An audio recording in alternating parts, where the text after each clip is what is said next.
അച്ഛനോട് പറഞ്ഞു കൊടുക്കും, ഒപ്പ വരട്ടെ, അച്ഛൻ്റെ നല്ലോണം കിട്ടുമ്പോൾ അറിയാം എന്നിങ്ങനെയൊക്കെ പറച്ചിലുകൾ കേൾക്കാത്തവർ കുറവായിരിക്കും നമ്മളടുത്ത്.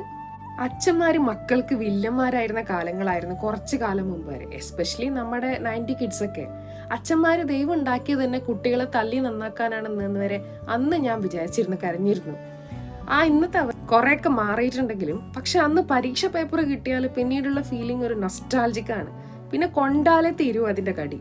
എന്റെ ഒപ്പം എന്റെ മാത്രമല്ല, എന്റെ മൊത്തം ഫാമിലിയുടെയും നാട്ടുകാരെയും കൂട്ടുകാരെയും എന്തിനീ ഭൂമി മലയാളത്തിലും ഹിന്ദിയിലും പിന്നെ കന്നഡയിൽ പോലും അമ്മമാർക്കും അമ്മച്ചിമാർക്കും പേടിപ്പിക്കുന്ന ഒരു ഫിഗർ ആയിരുന്നു. ഉപ്പാന്റെ പേര് പറഞ്ഞിട്ടായിരുന്നു പണ്ട് ഭക്ഷണം കഴിക്കാത്ത കുട്ടികൾ വരെ ഭക്ഷണം കഴിച്ചിരുന്നത്. അതൊക്കെ ഞാൻ കണ്ടിട്ടുണ്ട്, പക്ഷെ എനിക്ക് അത്ര ഇഷ്ടമുള്ള കാര്യമല്ല. പിന്നെ ഞാൻ ബാല്യത്തിൽ യൗവനത്തിലേക്ക് റിക്ഷ കയറിയപ്പോഴാണ് ഉപ്പാനെ ശരിക്കും മനസ്സിലാക്കുന്നത്. പിന്നെ എന്റെ ലൈഫിൽ ഏറ്റവും വിഷമം പിടിച്ച കുറെ നിമിഷങ്ങളിൽ ഏറ്റവും സ്ട്രോങ് ആയിട്ട് നിന്നിട്ട് സപ്പോർട്ടായി നിന്ന ഒരാളാണ് എന്റെ ഉപ്പ. ധാരണകളൊക്കെ മാറ്റിക്കുറിച്ച കുറെ നിമിഷങ്ങളുണ്ട്. നിങ്ങൾക്കുണ്ടാവില്ലേ കുറെ ഓർമ്മകൾ, അത് ഷെയർ ചെയ്യുന്നേ.